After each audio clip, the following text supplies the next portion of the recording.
Salam sejahtera bagi kita semua. Saudara-saudara yang dikasihi Tuhan Yesus Kristus, firman Tuhan yang menjadi kehidupan kita pada hari ini, renungan harian Rabu 17 April 2024, tertulis dalam kitab Yeremia 51 ayat 50. Kamu orang-orang yang terluput dari pedang, pergilah. Janganlah berhenti.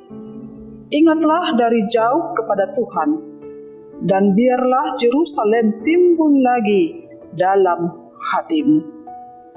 Hidup dalam kasih karunia Tuhan. Saudara-saudara yang dikasihi oleh Tuhan Yesus Kristus, hidup dalam kasih sayang dan anugerah adalah merupakan hidup yang sangat menyenangkan dan membahagiakan. Kemana kita pergi, apa yang kita kerjakan, selalu kita memperoleh kasih sayang dan anugerah, baik itu dari sesama kita, terlebih dari Tuhan, pasti itu sangat membahagiakan kita. Sebaliknya, hidup yang berada dalam tekanan dan hukuman, kemana kita pergi, apa yang kita kerjakan, kita mendapat fitnahan, cemoohan, kedengkian, kecemburuan, tekanan dan hukuman, pasti itu merupakan hidup yang menyengsarakan dan mematikan. Saudara-saudara yang dikasihi oleh Tuhan Yesus, Babel sebagai negara adikuasa pada masa itu, negara yang berjaya dan berkuasa, telah menjadi tekanan dan hukuman bagi banyak bangsa-bangsa lain di sekitarnya. Dengan kelaliman dan kesewenang-wenangan, Babel selalu bertindak kepada bangsa-bangsa lain untuk menghancurkan mereka. Bahkan kepada bangsa Israel sendiri, mereka bertindak dengan lalim dan kesewenang-wenangan. Memang pada awalnya Tuhan menjadikan Babel sebagai cawan murkanya untuk menghajar dan mengajari bangsa Israel supaya bangsa itu taat dan hidup dalam kasih sayang Tuhan. Tapi Babel justru bertindak di luar apa yang telah difirmankan oleh Tuhan. Di luar batas kehendak Tuhan, Babel bertindak kepada bangsa itu. Karena itu Tuhan murka dan marah dan hendak dan akan menghukum Babel. Dalam Yeremia 51 ayat 2a dan ayat 64 dikatakan, Aku akan mengirim ke Babel penampi-penampi yang akan menampinya dan yang akan menyapu bersih negerinya. Babel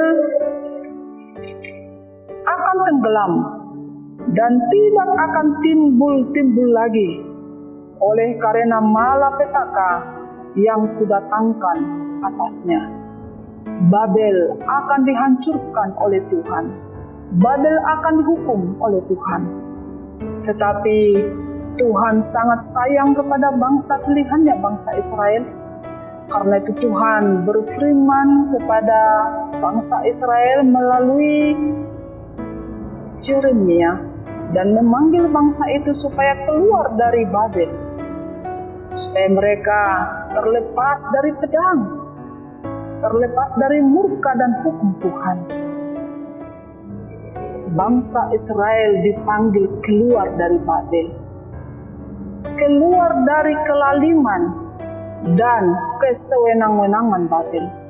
Bangsa itu dipanggil untuk hidup dalam kasih sayang dan anugerah Tuhan. Bangsa itu dipanggil supaya tidak lagi mengingat-ingat kelaliman Babel dan kesewenang-wenangan Babel, tetapi dipanggil untuk mengingat Tuhan dan mengingat Yerusalem. Itu artinya saudara-saudara, bangsa itu dipanggil untuk hidup dalam kasih sayang dan anugerah Tuhan dan hidup bersekutu dengan Tuhan. Saudara-saudara yang dikasihi Tuhan Yesus, tentu firman ini adalah menjadi bahagian kehidupan kita. Bagaimana situasi kehidupan kita saat ini? Kalau kita berada dalam murka dan tekanan, baik itu tekanan atau murka orang lain, atau murka Tuhan, firman Tuhan memanggil kita supaya kita keluar dari sana. Kita keluar dari murka dan tekanan orang lain, bahkan murka Tuhan, dan kita datang kepada kasih sayang Tuhan, hidup dalam kasih sayang dan anugerah Tuhan. Karena itu saudara-saudara yang dikasihi oleh Tuhan Yesus Kristus, panggilan mulia dari Tuhan kepada kita hari ini, firman-Nya berkata kepada kita, hiduplah dalam kasih sayang dan anugerah Tuhan senantiasa dalam kehidupanmu. Amin. Selamat beraktivitas. Tuhan Yesus memberkati.